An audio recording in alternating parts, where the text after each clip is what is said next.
আজকে অনেক ভাত ভাজা খেতে ইচ্ছা করছিল। কালকের ভাত ছিল, ভাতগুলো একটু কেমন হয়ে গেছে। ইচ্ছে যখন করেছে আজকে আমি গরম ভাতই ভেজে খাবো আজকে।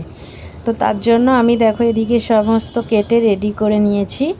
আর ওদিকে দেখো সোয়াবিনের তরকারি হয়েছে, ওদিকে পেঁয়াজগুলো আমি ভাজছি। তো এদিকে ভাতগুলো দিয়ে দিয়েছি সব মশলা করে, একটু হালকা করে গরম মশলাও দিয়েছিলাম। আর তেল অল্প দিতে হবে, বেশ খেতে ভালো লাগবে, তেল চাপ চাপ করলে ভালো লাগবে না। তো কিছুটা ফ্রায়েড রাইসের মতো লাগছিল, খালি হলুদ গুঁড়ো দিয়েছি তার জন্য কালার হয়ে গেছে। তো যাই হোক, এরম করেই ভাত ভাজা খেতে আমার খুব ভালো লাগে। তোমাদের কি ভালো লাগে আমার মতো এরকম ভাত ভাজা খেতে? বলো কিন্তু কমেন্ট করে। আমার তো অনেক ভালো লাগে, আমি ভাত বেঁচে গেলে বা যখনই মন যায় গরম ভাতকেই আমি ভেজে এরম করে খাই। তো দেখো আমার ভাত ভাজা রেডি, আর ওদিকে সয়াবিন আলুর তরকারি। তো চলো আমি এখন খেয়ে নিই তবে ভাত ভাজাটা। তো চান ফান করে এসছি, খিদেও পেয়ে গিয়েছিল।